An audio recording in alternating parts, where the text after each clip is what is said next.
শুভ সকাল আমার প্রিয় বন্ধুরা, তোমরা কেমন আছো? আশা করি তোমরা সবাই ভালো আছো, আর আমিও ভালো আছি তোমাদের আশীর্বাদে। সবার আগে একটা কথা বলবো, যেটা হলো তোমরা যদি কেউ মনে করো এখনও আমার সাপোর্ট পাওনি, ভালোবাসা পাওনি, তাদের সবাইকে বলছি যে আমার লাস্ট পোস্টে এসে একটা কমেন্ট রেখে যেও, আমি সেই কমেন্টটা তোমাদের সবার বাড়ি চলে যাব। কী হয়েছে? হ্যাঁ, সাবধানে যাবে। এই যে আমার ছেলে পড়তে যাচ্ছে, আর একটু আয় বাবু। গুড মর্নিং বলো বন্ধুদের। গুড মর্নিং বন্ধুরা। আর আমি এখন রান্না বসিয়েছি। দেখো এরকম ভাত হয়ে গেছে, এরকম গরম ভাত ধোয়া উঠছে। আর কি রান্না করছি চলো দেখাই। এই দেখো, ঝিঙে আলু পোস্ত করবো, ঠিক আছে? ঝিঙে আলু পোস্ত হবে আজকে। আর মেয়ে সকালবেলা অফিস যায়, তো ওই জন্য একটু তাড়াহুড়ো আর কি, বুঝেছো তো?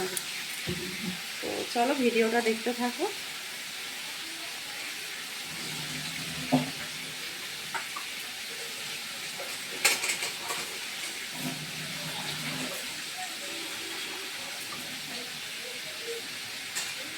সকাল মানেই আমার সবার প্রথম যেটা ডিউটি বলো, দায়িত্ব বলো, সেটা হলো রান্নাঘরে আসা। সময় মতো রান্না করে দিয়ে তাদেরকে না ছাড়লে তারা কীভাবে মানে যাবে, গিয়ে পৌঁছবে, তাই না? অফিস জয়েন করবে।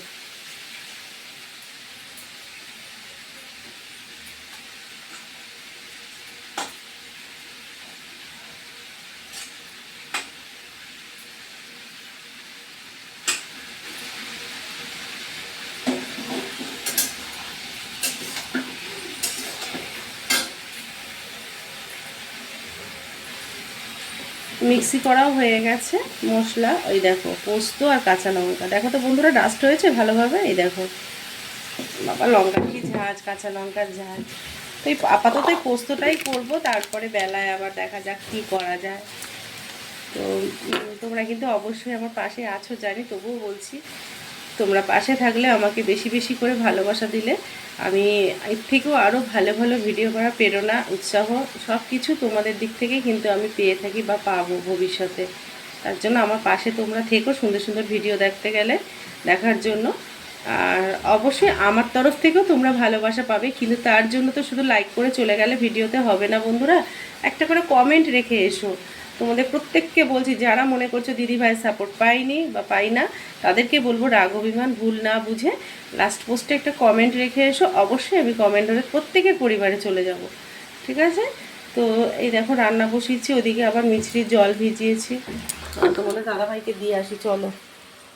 সবার জন্যই ভিজিয়েছি, ছেলে খেয়ে চলে গেল পুচকেটা। আর এই একটা পাখি দেখো, প্রতিদিন সকাল হলে এই দুষ্টুমি করে, দেখেছো? দেখেছো পুচু? এই যে, শুভ সকাল, শুভ সকাল, গুড মর্নিং।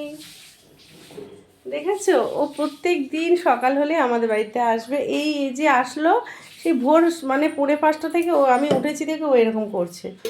একবার জানলার কাছে গিয়ে টোকা মারে, একবার নিচে নেমে যায়। ওই দেখো দুষ্টুটা, দেখেছো দুষ্টুটাকে? ওই দেখো, ওই দেখো না, এইরকমই করে গো। এই এখন সারাদিন ওই রকম করবে। আমি একা থাকবো, সবাই তো যে যার মতন চলে যাবে অফিস, স্কুল। স্কুল তো খোলেনি, ছেলে এখন পড়তে গেল, বাবু পড়তে গেল। তো এবার মানে ও সারাদিন, আমি একা থাকি না, ও আমার সাথে থাকে, বুঝলে তো? তাই না, জল নিয়ে যাও, বাবু খেয়ে নিয়েছে। একটু জলটা ছেঁকে দিই, বুঝলে বন্ধুরা, না ছেঁকে দিলে তো ওই মেথি মৌরিগুলো মুখের মধ্যে গিয়ে পড়ে, খেতে পারে না, গলায় আটকে যাওয়ার একটা ভয় থাকে আজ সকালে। তো তো ওই জন্য ছেঁকে দিই আমি, তাই না? কেন একটু বেশি ঠান্ডা হয়ে গেছে, আমি জানি। ওই মানে একটু গন্ধ মতন হয়ে যায় বলে ফ্রিজে রেখেছিলাম। যদিও সেটা শীতকালে খুব কমই, অতটাও তো শীতও পড়েনি, গরমের ভাব তো এখনও আছে না। এবার এরা চলে গেলে তো জানো, এবার ঘর মোছা, বাসন মাজা, কাপড় কাচা সব কাজই পড়ে থাকে। এদেরকে সময় মতন ছেড়ে দিতে পারলে আমি নিশ্চিন্ত। কেন পরের কাজ ওরা তো আর শুনবে না কেন দেরি হলো।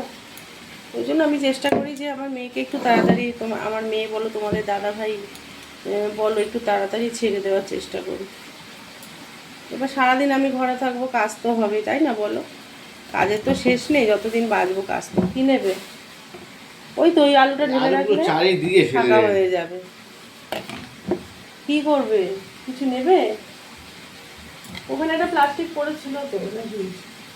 ওই তো, ওটা কি আছে, ওটা চুবড়িতে ঢেলে দাও, ঝুড়িতে দিলে তো ওটা হয়ে যাবে। আরে দাগই আলু, ওটা খেলে শরীর খারাপ করে, প্রচন্ড দাগ, বাদ দিচ্ছি তাও যাচ্ছে না। ওই দাগ আলু না খাওয়াই ভালো। তোমরাও কিন্তু কেউ খেও না, ঠিক আছে? খুব কষ্ট লাগে গো আলুগুলো ফেলে দিতে, এত টাকা দিয়ে নিয়ে আসে, কিন্তু কিছু করার নেই। আলুগুলো এতটা প্রচণ্ড পরিমাণে খারাপ বেরোয় না, যে বাদ দিয়ে যে নেব সেটাও নিতে পারি না, এত দাগ আলুর মধ্যে। আর ওগুলো খাওয়া একেবারেই ভালো না, কিঞ্চিত মাত্র খাওয়া ভালো না। তোমরাও বন্ধুরা কিন্তু খেও না। তো চলো তরকারিতে একটুখানি হলুদ নুন দিয়ে দিই। ঝিঙে রান্না করতে বেশিক্ষণ সময় লাগে না, কেননা ঝিঙে নরম তো, তাই জন্য ঝিঙেটা রান্না করতে কিন্তু বেশিক্ষণ লাগে না বন্ধুরা, জানো তো।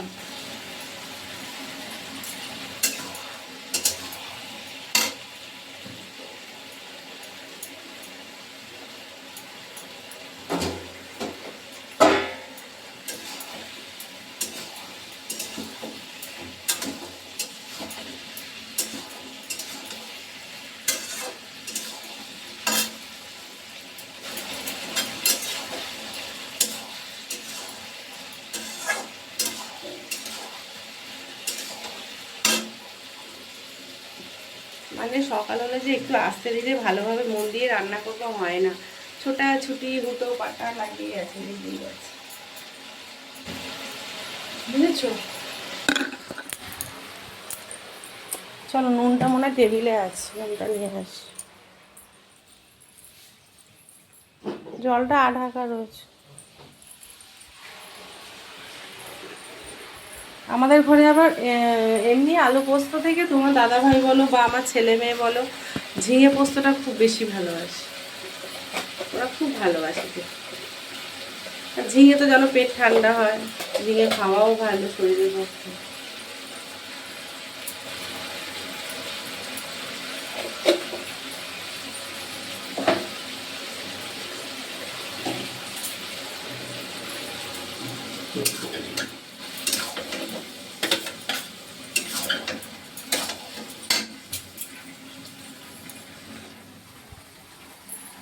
দেখো বন্ধুরা, পোস্ত ঢেলে দিয়েছি ঝিঙেতেই, দেখো আমি টমেটো দিই না, আমি ঝিঙে আলু পোস্ত করলে না আমি টমেটো দিই না, শুধু কাঁচা লঙ্কা দিয়ে করিয়ে। দেখো ঠিক আছে, তরকারিটা কেমন হয়েছে, হয়তো কালার আসেনি, কিন্তু খেতে স্বাদ হলেই হবে। কালার দিয়ে কী হবে, কালার হলে বেশি তেল মশলা দিলেই কি তরকারি টেস্ট হয়? তা তো হয় না বলো। আর বেশি মানে কালার খাওয়া ভালো না, গুঁড়ো লঙ্কা বেশি খাওয়া ভালো না, তাই জন্য কাঁচা লঙ্কা তরকারি করলাম। আর আমি পোস্ত করলে কাঁচা লঙ্কা তরকারিই করি, কাঁচা লঙ্কা দিয়েই করি, বিশেষ করে পোস্তটা।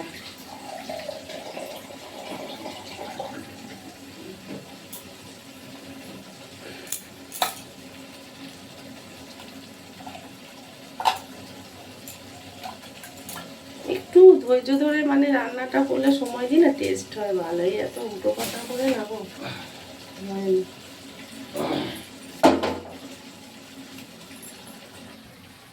তো দেখো বন্ধুরা, পোস্তটা এই দেখো, দেখতে পাচ্ছ, এই যে। এরপর একটু চিনি দিয়ে দেবো, হালকা পরিমাণ করে চিনি দিয়ে দেবো, বেশি দেবো না, চিনি দিয়ে দেবো। এইটা দিয়ে যা ভাত খাবে আজকে তোমার দাদা ভাই ছেলে মেয়ে, ওদের আর কিচ্ছু লাগে না, ওরা খুব ভালোবাসে। তো ঠিক আছে, এই দেখো এবার জলটা ঢেলে দিই। এবার হালকা করে জলটা দিয়ে দিলাম, মিক্সিটা ধুয়ে একটু জল দিয়ে দিলাম, দিয়ে এবার চাপা দিয়ে দেবো, আর হালকা পরিমাণ মতো চিনি দেবো, দিলে পোস্ত, ঝিঙে পোস্ত কমপ্লিট। তো ঠিক আছে, আজকের মতো এখানেই ভিডিওটা শেষ করলাম। ভিডিওটা ভালো লাগলে লাইক কমেন্ট শেয়ার কিন্তু করতে ভুলো না। চলো তোমরা সবাই ভালো থেকো, সুস্থ থেকো। শুভ দীপাবলির, ধনতেরাসের, শুভ শ্যামা মায়ের শ্যামা পুজোর সবাইকে আন্তরিক প্রীতি শুভেচ্ছা, আন্তরিক ভালোবাসা। চলো টাটা।